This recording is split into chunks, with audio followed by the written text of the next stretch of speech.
주님 받아 주시옵소서. 생명의 말씀 우리에게 공급하여 주옵시고 주님의 그 말씀으로 인하여서 새롭게 되는 우리 모두가 되게 하여 주시옵소서. 말씀을 가지고 2023년도 한 해를 넉넉히 살아가게 하여 주옵시고 주의 말씀에 인도함 받아 우리의 믿음이 더욱더 성장하는 이 한 해가 되게 하옵소서. 예수 그리스도의 이름으로 감사하며 기도드리옵나이다. 아멘. 모든 영광과 존귀와 능력 받으소서, 받으소서. 영광과 존귀와 능력 받으소서,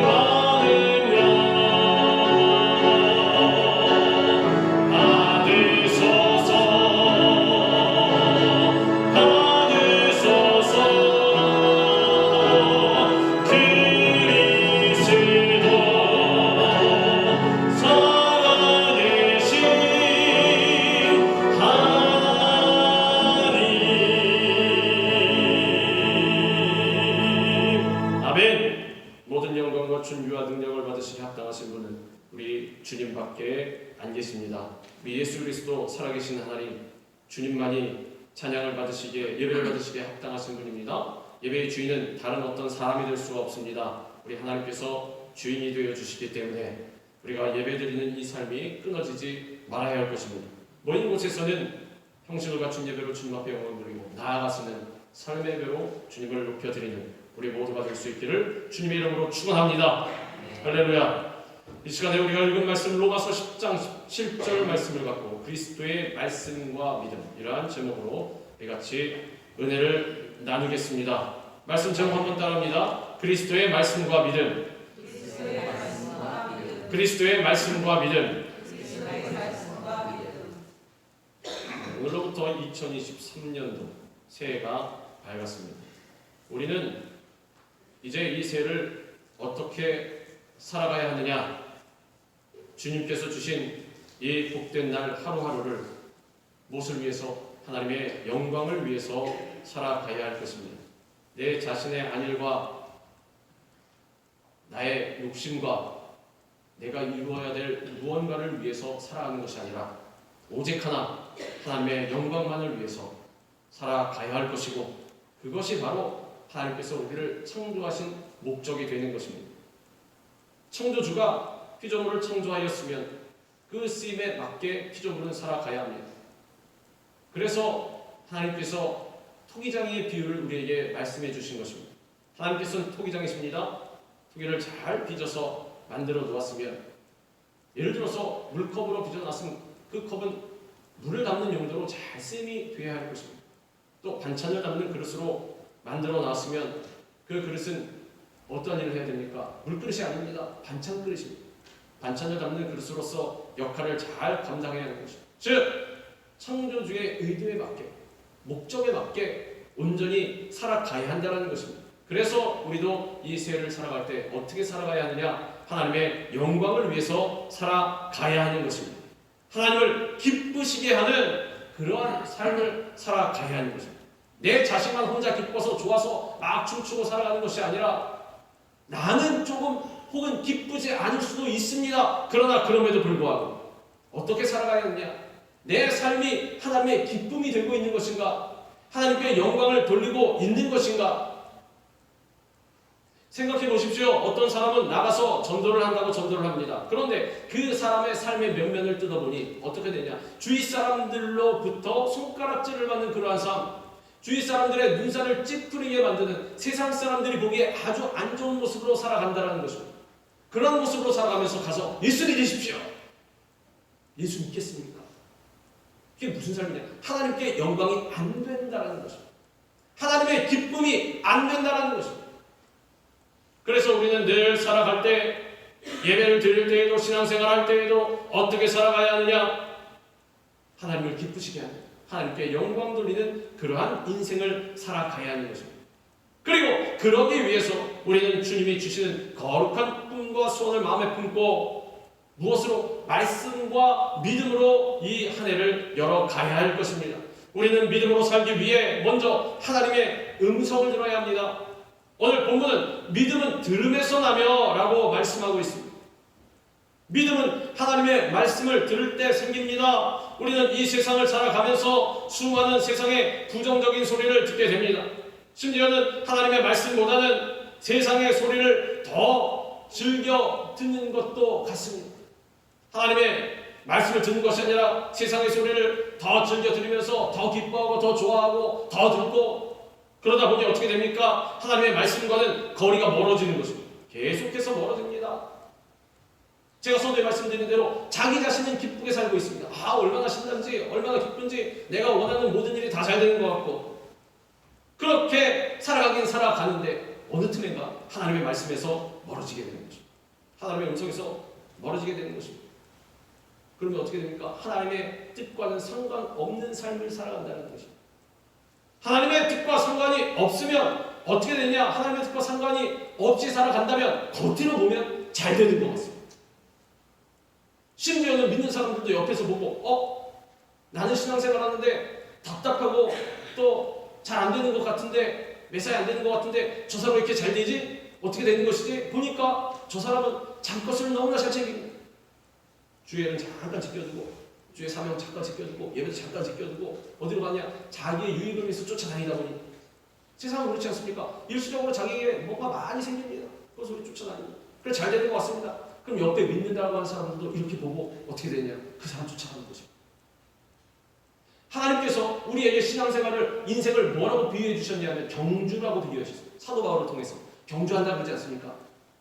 100m 달리기를 할 때도 보면, 올림픽에서도 보면 선수들이 레인에 짰습니다. 그리고 다다닥 달려나갑니다. 근데 우리는 달려보지 않았지, 그 선수가 되어보지 않았지만 뭐라고 말을 합니까? 달릴 때 옆을 보면 안 된다는 거죠. 어떻게 되냐면 결승선만 보고 앞만 보고 달려가야 한다는 거죠. 옆에 물론 많은 사람이 달리고 있습니다. 그런데 옆을 보면 안 된다는 거죠. 앞만 보고 막 달려가야 하는 거죠. 그래야 제일 먼저 결승선을 통과할 수 있다는 거죠. 그래서 하나님께서 우리에게 경주의 비유로 인생과 신앙생활을 말씀하신 것입니다. 무엇만 바라보고? 십자가의 표대만 바라보고 앞으로 나아가라. 지금 당장의 상황은 바람이 많이 칠 수도 있습니다. 몸이 달리면서 힘들 수도 있습니다. 숨이 차오를 수도 있습니다. 그러나 그럼에도 불구하고 앞만 바라보고 나아가야 한다는 것입니다. 세상의 음성에 귀 기울이지 말고 오직 주님의 음성을 들어야 하는 것입니다. 주님의 음성을 듣고 그대로, 그 이끌림대로 나가서 달리다 보면 어떻게 됩니까? 결승선을 통과하게 되고, 통과하고 나서 그 다음에 돌아보면 내가 1등이라는 것입니다. 1등은 내가 차지하는 것이 아니라 하나님께서 주시는 것입니다. 열심히 달린 사람에게 그래 너 1등, 그럼 그 사람이 1등입니다. 사도 바울이 어땠습니까? 세상적으로 볼 땐 1등이 아니었습니다. 실컷 고생만 한 사람, 아무런 유익도 없이 손해만 본 사람, 멍청하게 산 사람, 그렇지 않습니다. 자기 유익 하나도 챙기지 아니하고 오히려 자기가 유익을 취할 수 있는 그런 재료를 다 버려버리고 오직 예수 그리스도를 아는 도만 붙잡고 그 지식만 붙잡고 나아갔습니다. 그런데 우리 신앙인들은 뭐라고 생각합니까? 사도 바울을 저주받은 사람, 실패한 사람이라고 생각한 사람 결단코 이 자리에서 아무도 없을 것입니다. 사도 바울을 어떻게 봅니까? 1등인 사람, 닮고 싶은 사람.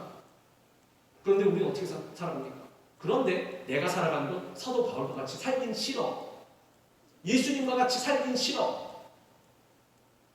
그러니 어떻게 됩니까? 2인 삼각경주에서 둘이 다리를 묶고 달리면 다리를 낮춰서 가야 되는데 내가 서로 먼저 가려고 막 뚝뚝뚝 거리다 보니 둘 다 넘어지는 거예요. 두 갈래로 가다 보니, 양갈래로 가다 보니 내가 일로 가지 못하고 저리 가지 못하고 띠뚱띠뚱 거리다 넘어지는 것입니다. 그러니 어떻게 생각이 됩니까? 신앙생활에 하면 할수록 힘들고 하면 할수록 되는 것이 없고 죽겠고 막 이렇게 되는 것입니다. 그러므로 우리는 신앙생활할 때, 살아갈 때 오직 주님의 음성에 귀를 기울이고 주님의 음성에 따라 나아가야 하는 것입니다.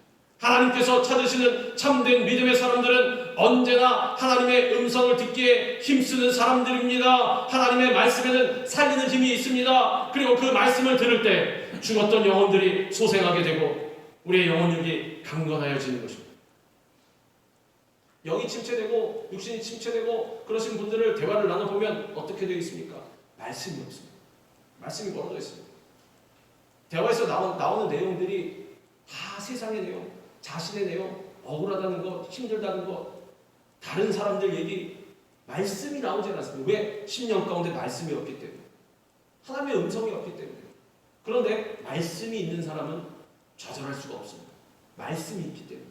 하나님의 언약의 말씀, 약속의 말씀이 있는데 어떻게 주저앉고 좌절할 수가 있습니까? 하나님의 말씀은 우리를 살려주시는데, 영혼들이 소생하게 만들어 주시는데, 영혼력이 강건하여지는데, 주님의 음성을 듣고 따라갈 때 주님께서는 우리에게 궁극적으로 영혼이 잘되고 범사에 잘되고 강건하며 생명을 얻되 넘치려는 영생을 선물로 주시는 것입니다. 내 양은 내 음성을 들으며 나는 그들을 알며 그들은 나를 따르느니라. 내가 그들에게 영생을 주노니 영원히 멸망하지 아니할 것이요 또 그들을 내 손에서 빼앗을 자가 없느니라. 우리 주님께서 말씀하셨습니다.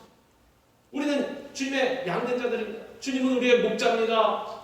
우리가 목자 되신 주님의 음성을 들으며 나아갈 때에 뭐라고 말씀하셨습니까? 내가 그들에게 영생을 주노니 영원히 멸망하지 아니할 것이요 또 그들을 내 손에서 빼앗을 자가 없느니라. 주님의 음성을 듣기 위해 먼저 우리는 예배에 힘쓰는 자들이 되어야 합니다. 하나님께서 찾으시는 예배자는 영과 진리로 예배하는 자입니다. 하나님은 우리가 드리는 예배를 통하여서 영광을 받으실 뿐만 아니라 예배 시간에 선포되어지는 그 말씀을 통하여서 영의 양식인 은혜와 축복을 주시는 것입니다. 우리가 전심으로 나와서 예배에 집중하고 말씀을 들을 때 성령의 감동으로 말미암아 우리는 하나님의 말씀의 능력을 체험하게 되는 것입니다. 그러므로 우리는 예배 중에 선포되어지는 말씀에 집중하여서 말씀 하나라도 놓치면 안 됩니다. 그리고 받을 때 아멘으로 받아야 하는 것입니다. 느헤미야 8장에 보면 이스라엘 백성들이 그 70여 년간의 포로 생활에서 돌아와서 무너진 예루살렘 성벽 재건하고 그리고 또 성전을 짓고 온 백성들이 광장에 모여서 하나님의 말씀을 듣는 장면이 나오고 있습니다. 에스라가 하나님의 말씀을 가져와서 펴니 그 말씀을 듣기 위해서 모든 백성이 일어났고 에스라가 하나님의 위대하심을 찬양하자 모든 백성들이 손을 들어서 뭐라고 했냐? 아멘 하고 외쳤습니다. 에스라가 위대하신 하나님 여호와를 송축하며 모든 백성이 손을 들고 아멘 아멘 하고 응답하고 몸을 굽혀 얼굴을 땅에 대고 여호와께 경배하며 이전에 이스라엘 백성들의 모습은 어땠습니까? 그러지 않았습니다. 그러한 하나님의 말씀으로 하나님을 찬양하는 것으로 인해서 감동과 기쁨이 젖어서 아멘 이러한 신앙이 아니었습니다. 그런데 70여 년 동안 징계받고 실컷 고생하고 나니 사람이 바뀐 것입니다. 변화된 것입니다. 우리가 그러지 않습니까? 밥을 먹을 때에도 때로는 풍족하게 먹다 보면 어느 날 내가 원하는 반찬이 안 나오면 인상을 찌푸리게 됩니다. 그런데 생각해 보십시오. 우리가 TV에도 그런 프로그램이 있었습니다. 정글에 가서 고생하고 또 수렵하고 또 사냥해서 먹을 것을 구하는 그 사람들을 보면 사실 여기에 살 때는 부족함이 없는 사람들이 있어요. 근데 정글에 집어넣으니까 어떻게 됩니까? 누가 먹을 것을 주는 것도 아니고 돈이 있어 사먹지만 아니 돈도 다 이미 뺏었고 뭐 샵도 없고 아무것도 없어. 뭐 사냥 도구도 없어. 나무를 깎아서 실컷 고생을 해서 만들고 집을 짓고 사냥도구를 만들어서 고생해서 그리고 물고기가 그게 창갖고 들어간다고 사람이 찔른다고 그게 찔립니까? 작살로 해도 맞힐까 말까인데 그물을 던져야 잡을 수 있지. 고생해서 요만한 물고기 한 마리 잡으면 그것에서 비린내가 나든 흙맛이 나든 뭐가 나든 간에 상관은 먹을 수 있는 물고기든 없는 상관이 없습니다. 요거 하나만 구우면 10개 명이 달려들어서 한 조각씩 나눠 먹고 너무 맛있다라는 것입니다. 사람이 그렇습니다. 자기가 어려울 때 그런 상황은 헤아리지 못합니다. 얼마나 지금 상황이 감사한지 불평할 만한 상황이 아닌지 이것을 모릅니다. 그러다 보니 풍족하게 된 이스라엘 백성들 날마다 원망 불평하면서 하나님 말씀대로 살아가지 아니하고 우상 숭배하는 것입니다. 왜? 하나라도 더 가지려고. 사람 심리가 그렇다고 말씀드리지 않았습니까? 9개 가진 사람이 풍성하여서 하나 가진 사람한테 자 하나 더 가지죠. 주지 않습니다. 그 하나 내가 어떻게든 뺏어 10개 채워야지. 이게 사람의 본능입니다. 욕심이 있다는 것이죠. 그런데 우리 그리스도인은 절대로 그러면 안 됩니다. 늘 왜 헝그리 정신이라고 하지 않습니까? 스포츠 선수들이 우승할 수 있는 비결이 항상 배고픈 시절을 기억한다는 것입니다. 우리도 마찬가지입니다. 하나님의 자녀가 아닌 시절을 기억하여서 우리 주님께서 나를 불러주시지 않았다면 나는 어떻게 되었을 것인가? 그것을 상상해보는 것입니다. 그러면 어떻게 되는 것입니까? 늘 기도하고 감사할 수밖에 없다라는 것입니다. 내가 무엇을 먹든 어떤 상황에 있든 주님 감사합니다. 주님 찬양하면서 지금 이 이스라엘 백성들처럼 아멘 주님 감사합니다. 에스라가 위대하신 하나님 여호와를 송축함에 모든 백성이 손을 들고 아멘 아멘 하고 응답하고 몸을 굽혀 얼굴을 땅에 대고 여호와께 경배하니라. 뿐만 아니라 느헤미야가 하나님의 말씀을 깨닫도록 잘 풀어서 알려주니 백성들은 그 말씀을 듣고 하나님의 말씀에 대한 감격과 은혜에 사무쳐서 울면서 회개했습니다. 하나님의 말씀을 듣고 변화되었던 것입니다. 백성들이 말씀을 듣자마자 울기 시작합니다. 아니 이 사람들이 어떻게 되었나? 아니 말씀을 듣고 있는데 왜 울지? 메마른 사람들은 그렇게 생각할 것입니다. 그런데 늘 하나님의 은혜에 젖어 있는 사람, 그러한 사람들은 하나님의 말씀 한 구절만 들어도 눈물이 나는 것입니다. 우리 초신자 때 생각해 보십시오. 그러지 않았습니까? 초신자 때 누구나 그랬을 것입니다. 그런데 신앙의 연륜이 오래되니까 어떻게 되니까? 눈물이 메말라 버리는 것입니다. 그 말씀 들었던 말씀, 그 말씀 내가 알지? 그런데 뭐 이렇게 되는 것입니다. 그런데 어떻게 되는 거예요? 좀 더 새로운 건 없나? 좀 더 신기한 건 없나? 좀 더 희한한 건 없나? 막 찾아가는 것입니다. 그러다 뭐 어디로 가냐? 이상한 데로 빠지는 것입니다. 이단은 목사님이나 전도사님 많이 말씀합니다. 왜? 참 재밌기 때문에. 참 이상하기 때문에. 어디는 성경을 숫자로 다 풉니다. 숫자로. 저도 숫자를 굉장히 좋아합니다. 그런데 숫자로 다 풉니다. 여기 신약에서 이런 숫자와 이러한 숫자가 더하고 곱하고 빼면 구약에 이러한 숫자가 여기 에피소드에 나오는 숫자가 딱 나오고 얼마나 희한한지 한국에 많은 이단 중에 다락방이라는 데가 있죠. 거기가 그렇습니다. 가보면 많이 앉아있다는 거예요. 예수 믿는다고 하는 사람들 많이 앉아있다는 거죠. 왜? 항상 기본적인 하나님의 은혜에서 벗어나서 이상한 것 다른 것을 계속해서 갈구하기 때문에 우리가 초심을 떠났기 때문에 초심의 마음을 회복하면 그 첫사랑을 회복하면 절대로 그런 일이 없습니다. 왜? 하나님의 말씀을 듣고 또 듣고 또 들어도 꿀송이와 같이 달기 때문에 꿀송이와 같이 달지 않으면 마음이 메말라져 있는 것입니다. 돌짝과 같이 굳어져 있는 것입니다. 그러면 내 자신을 점검해 봐야 합니다. 하나님 말씀만 들으면 초신자 때 눈물이 나고 감동과 기쁨이 오고 얼마나 감사한지. 그런데 지금 들으면 졸리기만 하고 지금 들으면 지루하기만 하고 지금 들으면 뭐 새로운 것 없나? 재밌는 거 있으면 TV 보면 더 재밌습니다. 사실은. 그런데 우리는 그런 사람들이 아니지 않습니까? 재밌는 것을 추구하는 사람들이 아니고 희한한 것을 추구하는 사람들이 아니고 뭘 추구하냐? 하나님의 말씀을 추구하는 사람들. 하나님의 말씀으로 인해서 우리의 심령이 변화되기를 원하고 그러한 방향으로 가는 사람들입니다. 이와 같이 믿음은 들음에서 나기 때문에 우리는 선포되어지는 하나님의 말씀을 사모하면서 나아가야 하는 것입니다. 우리가 들은 하나님의 말씀을 가지고 세상에 나아갈 때 하나님의 말씀은 우리의 삶의 길을 밝혀주는 것입니다. 제가 내비게이션만 말씀드리지 않았습니까? 길을 모를 때에도 내비게이션 켜놓으면 우리를 잘 인도해서 모르는 것도 생전 처음 가보는 것도 헤매지 않고 그것도 교통상황까지 적용해서 알려주니 가장 빠르게 가는 것입니다. 하나님의 말씀이 우리 인생에서 그렇다는 것입니다. 우린 누구나 형통하게 잘 가기를 원합니다. 그런데 어디로 가느냐? 이상하게 하나님께 안 달려가고 다른 곳으로 달려가고 잘못된 것입니다. 사실 길은 우리 하나님의 말씀에 있는 거예요. 하나님의 말씀이 누구십니까? 예수 그리스도. 예수 그리스도가 뭐라고 하셨어요? 나는 길이요 진리요 생명입니다. 오직 길은 예수님밖에 없어요. 그런데 우리는 다른 길 찾으려고 막 달려가고 그러면 안 됩니다. 우리 예수님께로 나아가야 하는 것입니다. 하나님의 말씀으로 나아가야 하는 것입니다. 또한 우리는 주님의 음성을 듣기 위해 하나님의 말씀을 읽고 묵상해야 합니다. 복 있는 사람은 악인들의 꾀를 따르지 아니하며 죄인들의 길에 서지 아니하며 오만한 자들의 자리에 앉지 아니하고 오직 여호와의 율법을 즐거워하여 그의 율법을 주야로 묵상하는도다.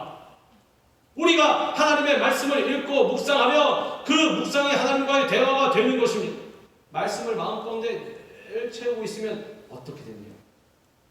하나님의 말씀은 기록된 말씀, 로고스의 말씀이 있고 또 우리의 심령을 통해서 울려 퍼지는 레마의 말씀이 있어요. 그 레마의 말씀이 들리는 것이죠. 성령 하나님께서 우리와 함께 하시지 않습니다. 그런데 성령 하나님께서 우리와 함께 하시면서 아무런 말씀을 안 하실 리가 없습니다. 우리는 그러지 않습니다. 저는 한 번도 하나님의 음성을 들어본 적이 없습니다. 내가 귀를 막았을 것입니다. 하나님께서 말씀하시지 않을 리가 없습니다. 분명히 말씀하시는데 우리는 안 듣겠다고 귀를 막는 것입니다. 왜 막습니까? 세상의 소리가 더 좋으니까. 내 욕심의 소리가 더 좋으니까. 그것이 더 달콤하니까. 귀를 막고 안 듣는 것입니다. 그런데 우리 주님께서는 분명히 우리의 심령을 통해서 말씀해 주시는 것입니다. 그 음성을 듣기 위해서는 기도와 말씀이 필요합니다. 하나님의 기록된 말씀 열심히 읽고 묵상해서 내 마음 가운데 채우는 것입니다. 그러면 기도하는 중에 하나님께서 우리 가운데 레마의 말씀으로 들려주시는 것입니다. 하나님은 우리와 끊임없이 대화하면서 하나님의 뜻과 생각을 우리에게 들려주길 원하십니다. 그렇지 않습니까? 우리가 신앙생활하면서 답답한 것이 무엇이 있습니까? 그 좋습니다. 저는 열심히 성경 공부해서 기록된 말씀을 잘 알고 있습니다. 너무나 잘 알고 있는데 제가 답답한 것은 무엇이냐? 일상생활은 다르지 않습니까? 제가 이러한 문제가 있는데 그거 어떻게 나가야 될지 이걸 봐도 아무리 모르겠습니다. 레마의 말씀이 없기 때문에 기도와 말씀이 빠져요. 기도가 빠져요.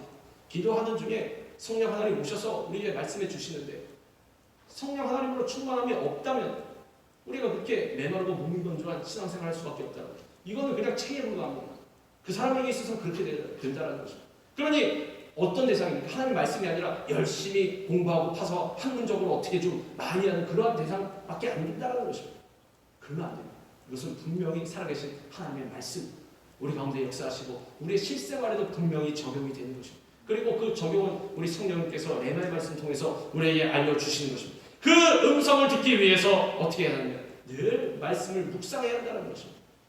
묵상한 말씀 가운데 내 마음과 영혼에 깊이 파고 들어오는 음성이 바로 하나님께서 나에게 주시는 음성인 것입니다. 더 나아가서 주님의 음성을 듣기 위해 우리는 주님께 기도하기를 힘써야 하는 것입니다. 기도는 주님과의 대화이고 그리고 영적인 호흡입니다. 영적인 호흡이다. 호흡이나 마찬가지다라고 말씀드리지 않았습니까? 기도하지 않는데 어떻게 살아갈 수가 있겠습니까? 육신의 삶은 살아가되 영적인 호흡은 끊어져 버리는 것입니다. 영은 죽는 것입니다. 사실 우리가 육신이 죽는 것은 문제가 아닙니다. 영이 죽는 것이 문제입니다. 근데 기도를 안 하면 영이 죽게 됩니다. 왜? 호흡이기 때문에 기도. 우리가 기도할 때 하나님께서 들으시고 응답하십니다. 너는 내게 부르짖으라 내가 네게 응답하겠고 네가 알지 못하는 크고 은밀한 일을 네게 보이리라. 이 말씀을 주실 때 배경이 어떻습니까? 예레미야가 시위대 뜰에 갇혀 있을 때, 즉 감옥에 갇혀서 옴죽달싹 못할 때, 그때 하나님께서 뭐라고 말씀하시느냐? 너는 내게 부르짖으라. 그러면 네가 알지 못하는 크고 은밀한 일을 네게 보여주리라. 보일 만한 그러한 상황이 아닌데도 불구하고 하나님께서 부르짖으라, 기도하라. 그러면 응답해 주리라. 그리고 네가 알지 못하는 크고 은밀한 일을 보여주리라. 소경 바디메오도 예수님에 대한 소문을 듣고 예수님께서 지나가실 때 어떻게 했습니까? 주님 앞에 간절히 부르짖었습니다. 다윗의 자손 예수여 나를 불쌍히 여겨 주옵소서. 기도할 때는 그렇게 해야 합니다. 이 소경 바디메오처럼 사람들이 구박을 하든 뭐를 하든 상관없이 야 이거 조용히 하시오 시끄럽소 해도 어떻게 해요? 주님 기도가 뭐 형식이 뭐가 있습니까? 주님 저 죽겠습니다. 살려주시옵소서. 저 억울합니다. 주님 저의 음성을 들어주시옵소서. 이면체면 가리지 않고 하나님 꽉 붙들고 마치 야곱이 씨름한 것처럼 옷자락을 붙들고 씨름한 것처럼 야곱이 솔직히 비교하면 뭐가 힘이 있습니까? 어떻게 하나님 이깁니까? 못 이기지. 근데 하나님 인정해 주셨다는 것이죠. 네가 이렇게 간절히 나를 찾고 찾아서 죽는 한이 있어도 나를 놓치지 않고 그렇게 기도하는구나. 그래 인정해 주마. 너 이스라엘. 그렇게 된 것입니다. 우리도 기도할 때 그렇게 기도해야 합니다. 이면체면 다 가려서 누가 날 볼까? 뭐 어떻게 될까? 뭐가 있을까? 누가 나한테 뭐라 그럴까? 이거 가리면 기도 못합니다. 언제 기도합니까? 기도 못하면 절대로 못합니다. 기도하는 자세는 우리의 상황과 상관없이 주님 앞에 나와서 부르짖고 매 달려야 하는 것입니다. 주님의 음성을 듣기 위해 늘 말씀을 듣고 읽고 묵상하고 기도해야 합니다. 그래야 할 때 우리의 마음이 새로워지고 하나님의 말씀이 기준이 되고 믿음의 삶을 살게 되는 것입니다. 신구약 66권의 성경 전체는 우리 예수 그리스도를 우리에게 전해주고 있습니다. 예수 그리스도는 생명의 말씀이 되시는 것입니다. 누가 물어보면 이것이요 성경의 한마디로 표현하면 무엇이요? 예수 그리스도. 성경은 예수 그리스도. 성경 구약 성경이든 신약 성경이든 전체를 통해서 누구를 말씀하고 있냐? 예수 그리스도. 우리의 구원자 되신 예수 그리스도. 그리고 예수 그리스도는 누구십니까? 하나님의 말씀이 되신다고 하지 않습니다. 말씀이 육신이 되어서 오신 분이 예수 그리스도십니다. 즉 하나님의 말씀이시요 하나님 본체가 되시는 것입니다. 태초에 말씀이 계시니라. 이 말씀이 하나님과 함께 계셨으니 이 말씀은 곧 하나님이시니라. 그가 태초에 하나님과 함께 계셨고 만물이 그로 말미암아 지은 바 되었으니 지은 것이 하나도 그가 없이는 된 것이 없느니라. 그 안에 생명이 있었으니 이 생명은 사람들의 빛이라. 보수 유대인들과 그리스도인들과 다른 점이 무엇이 있습니까? 예수 그리스도를 하나님으로 인정하느냐 그렇지 않느냐의 차이. 간단하게 말하면 그들은 예수님을 하나님으로 보지 않습니다. 그러나 예수님 누구십니까? 예수님은 창조주 하나님이십니다. 분명히 요한복음 1장에 기록되어 있는 것입니다. 하나님은 말씀으로 천지를 창조하셨습니다. 모든 능력과 기적과 축복은 생명의 말씀이신 예수 그리스도를 통해서 오는 것입니다. 하나님은 말씀으로 천지를 창조하셨는데 말씀이 누구십니까? 예수 그리스도.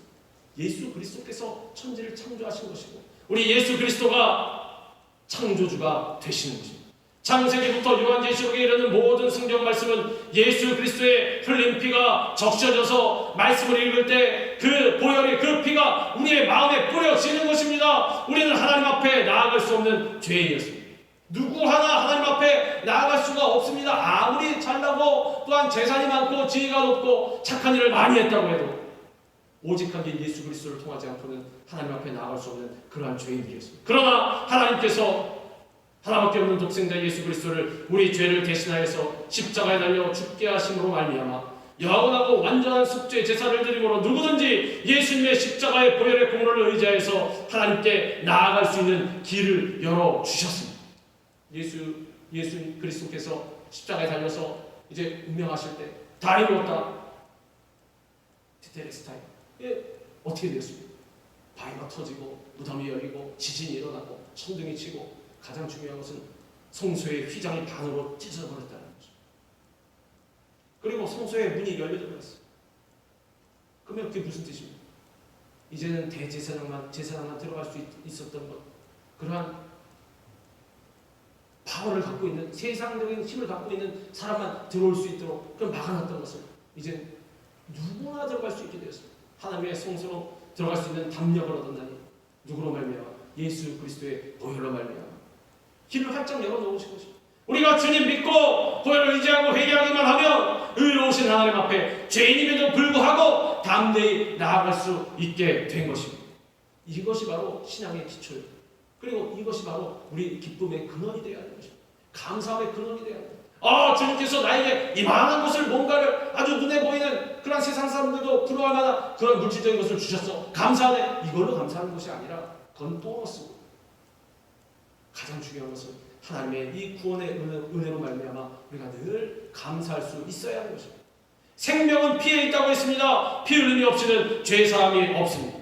피가 죄를 속하기 때문에 생명을 구원하기 위해선 반드시 대속의 피가 있어야 합니다. 예수님의 피를 통해 하나님의 말씀이 우리에게 살아 역사할 때 구원의 은혜가 넘쳐나고 성령 충만의 은혜가 넘쳐나고 또한 신유의 은혜, 치유함의 은혜가 넘쳐나고 그리고 축복의 은혜가 넘쳐나고 그리고 천국의 은혜가 우리 가운데 넘쳐나게 되는 것입니다. 그러므로 말미암아 우리는 이 세상 승리의 삶을 살아갈 수가 있게 되는 것입니다. 말씀은 예수 그리스도의 보혈의 능력입니다. 그래서 말씀은 보혈과 함께 역사하는 것입니다.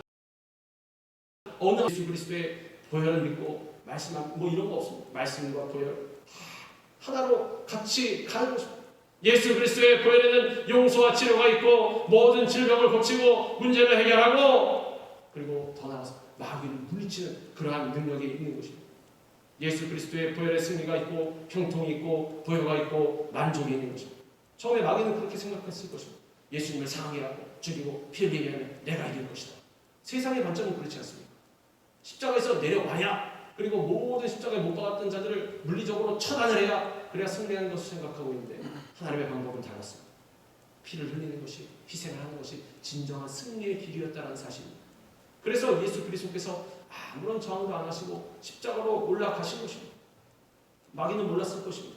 예수 그리스도께서 십자가에 달려서 피를 흘리실 때 박수를 치고 쾌를 불렀을 것입니다. 자기가 죽는 길인 줄 모르고 그리고 예수님께서 운명하셨을 때 다 이루었다고 운명하시지 않았습니다. 잠깐 동안 한 그 순간에 마귀도 다 이루었다고 했을지도 모릅니다. 왜? 의도하던 대로 됐습니까? 예수님 죽였으니까. 그런데 어떻게 되었습니까? 결국 마귀의 머리가 밟아 깨지는 역사가 일어나는 것입니다. 무엇으로 말미암아? 예수 그리스도의 보혈로 말미암아. 요한계시록 12장 11절은 이렇게 말씀합니다. 또 우리 형제들이 어린 양의 피와 자기들이 증언하는 말씀으로써 그를 이겼으니 그들은 죽기까지 자기들의 생명을 아끼지 아니하였도다. 우리의 싸움은 혈과 육에 의한 것이 아니라고 했습니다. 영적인 싸움이라고 했습니다. 혈과 육에 의한 것은 무엇입니까? 때리고 패서 이기는 것입니다. 발로 밟고 무너뜨리는 것입니다. 그러나 영적인 싸움은 어떻습니까? 영적인 싸움, 하나님이 인도하신 대로 순종하면서 나가는 것입니다.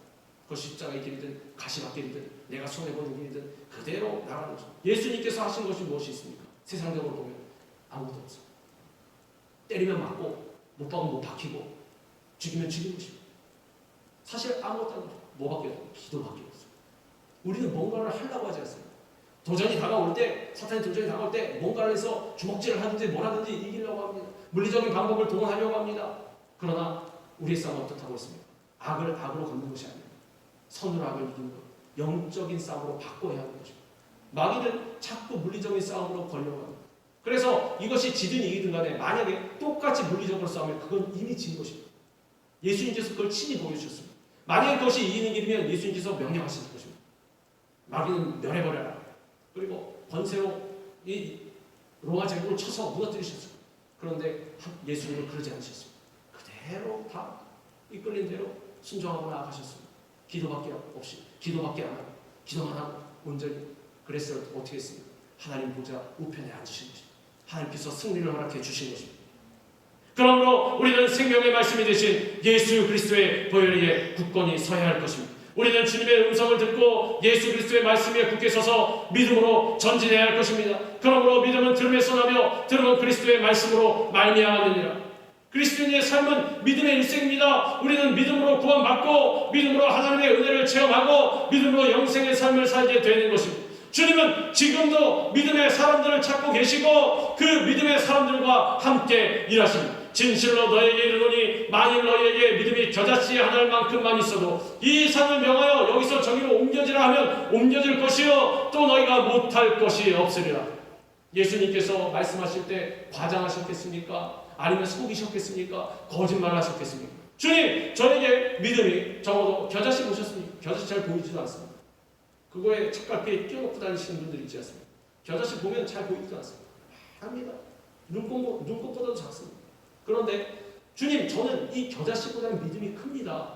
그런데 제가 명령하면 왜 산이 안 움직여집니까? 겨자씨만큼도 안 된다는 것이 믿음입니다. 그걸 점검해 봐야 합니다. 하나님의 말씀을 의심하는 것이 아니라 나를 의심해 봐야 합니다. 내가 상태가 어떤가? 믿음을 점검해 봐야 합니다. 내가 정말 예수님께서 말씀하신 대로 그만큼의 믿음이라도 있는 것입니다. 그 믿음이 무엇으로 증명이 되어야 됩니까? 행함. 그래서 야고보서에서 늘 강조한 것입니다. 끝까지 야고보서 말씀 길진 않습니다. 그러나 그것을 통해서 반드시 짚고 넘어가는 것이 무엇이죠? 오해하지 말라는 것입니다. 주님, 말씀을 통해서 믿음이 생겨서 믿었습니다. 땡끝 이게 아니라 그 믿음을 거짓말이 아니라는 것, 입술의 고백이 거짓말이 아니라는 것을 증명해야 한다는 것입니다. 그래서 그러한 진실된 믿음이 있다면, 진짜 믿음이 있다면 반드시 역사는 일어난다는 것입니다. 약속의 말씀을 붙잡고 믿음으로 바라고 꿈꾸고 기도하면 하나님의 기적의 역사를 체험하게 됩니다. 히브리서에 이렇게 되어 있습니다. 믿음은 바라는 것들의 실상이요 보이지 않는 것들의 증거니. 사람들이 그러지 않습니까? 내어 보십시오. 내가 보이면 보고 믿겠습니다. 그 내어 보이는 증거가 무엇이냐? 그게 믿음이라는 거죠. 그게 믿음. 근데 그 믿음은 눈에 보이지 않습니다. 그러나 믿음은 분명히 있습니다. 눈에 보이지 않아도 바람이 존재하는 것처럼 믿음은 분명히 있고 하나님께서는 그 믿음을 보시는 거죠. 사람은 믿음을 못 봅니다. 왜? 외형적으로 다 비슷하기 때문에. 그런데 하나님께서 뭐라고 하죠? 너희 사람들은 외모를 보거니와 나 야훼는 중심을 봅니다. 믿음을 보신다는 거죠. 이 믿음의 근거는 감각적인 체험이 아니라 보이지 않고 손에 잡히지 않아도 우리 마음에 새겨지는 하나님의 말씀으로 나타나는 거죠. 우리는 사건을 보고 믿는 것이 아니라 말씀을 듣고 믿습니다. 그러므로 우리는 하나님의 말씀을 붙잡고 믿음으로 바라고 꿈꾸고 기도하며 나아가야 하는 것입니다. 인간의 눈으로는 불가능한 것처럼 보여도 믿음의 주 되신 예수 그리스도의 말씀을 붙잡고 믿음으로 나아가면 반드시 우리의 인생 가운데 기적이 나타나는 것입니다. 도저히 무너뜨릴 수 없는 난공불락의 여리고성 같은 장애물이 가로막혀 있어도 믿음으로 나아가면 그 성은 반드시 무너져 내리는 것입니다. 이스라엘 백성들이 한 게 뭐가 있습니까? 아무것도 없지. 뭐만 있었습니까? 믿음. 하나님이 말씀하셨을 때 그 말씀을 믿고 그대로 순종합니다. 너희 성 한 바퀴씩만 돌아라, 알았지? 7일 동안. 그 마지막 날에는 더 돌아라. 7바퀴 돌아라. 총 13바퀴 돌지 않았어. 돌아라. 13바퀴를 돌든 23바퀴를 돌든 그 돌 때 아무 말도 하지 말아라. 네, 알겠습니다. 입 꼭 다물고 위에서는 야입을 퍼붓고 열고서는 에이 니네 아무것도 못하니 빙빙 돌고만 있지. 쳐들어와봐라, 쳐들어와봐라. 내 하나님 어디 계시냐 막 조롱했을 것이고, 그럼에도 불구하고 맞대어 욕할 수도 있는데도 불구하고 하지 않냐고 예수님처럼 가만히 있어요. 아무 말도 하지 마. 하나님 말씀만 순종하고 한 바퀴 돌고 두 바퀴 돌고 나중에 어떻게 됐습니까? 이젠 하나님 찬양해라, 소리쳐라. 와 소리 지르니까 무서움이 부르고, 생각해보세요. 사람이 소리친다고 그 나무굴에게 벽돌로 아주 튼튼하게 지은 수십 년간 수백 년간 튼튼하게 서 있던 그 성이 하루아침에 무너지겠습니까? 절대로 안 무너집니다. 절대로 안 무너져. 그런데 하나님의 말씀에 순종했더니 믿음을 갖고 있습니다. 믿음으로 말미암아 역사가 일어난다는 거죠. 그리고 그 역사는 오늘날 우리에게도 똑같이 일어날 수 있습니다. 믿음으로 기도할 때 마음과 육신의 질병이 치료되고, 방황하던 자녀가 돌아오고, 깨어졌던 가정이 회복되고, 무너진 사업이 회복되고, 파괴된 공동체가 재건되는 역사가 일어나는 것입니다. 믿음은 우리가 하나님을 신뢰함으로 말미암아 무엇을 생각할 수 없는 현실에서도 그 생각을 포기하지 않는 것이고, 이룰 수 없는 환경 속에서도 이루심을 바라는 것입니다. 믿음은 바랄 수 없는 조건 속에서도 바라보는 것입니다. 원래 그게 믿음입니다. 바라볼 수 있는 그럴 만한 상황 속에서 바라보는 것은 믿음이 아닙니다. 그건 세상 사람들도 똑같이 합니다. 왜냐하면 계산할 수 있기 때문에. 그러나 계산이 안 되는 그런 상황이 있지 않습니까? 대책이 없는 상황이 있지 않습니까? 이런 가운데에서도 하나님께서 말씀하셨다면 주님 믿고 바라보는 것, 그것이 바로 믿음이라는 것입니다. 그 믿음의 역사로 말미암아 환난이 변하여 축복이 되는 것입니다. 그러므로 우리는 큰 믿음의 사람이 되어 하나님을 기쁘시게 해야 합니다. 믿음이 없이는 하나님을 기쁘시게 하지 못하나니, 하나님께 나아가는 자는 반드시 그가 계신 것과 또한 그가 자기를 찾는 자들에게 상 주시는 이심을 믿어야 할지니라. 믿음이 없이는 하나님을 기쁘시게 하지 못하고, 만약에 그 믿음이 정말 하나님께서 기뻐하시고 상 주신다는 것입니다. 얼마나 좋습니까? 우리 상 좋아하지 않습니까? 복 좋아하지 않습니까? 받는 비결이 믿음이라는 것입니다. 믿는 자에게 때로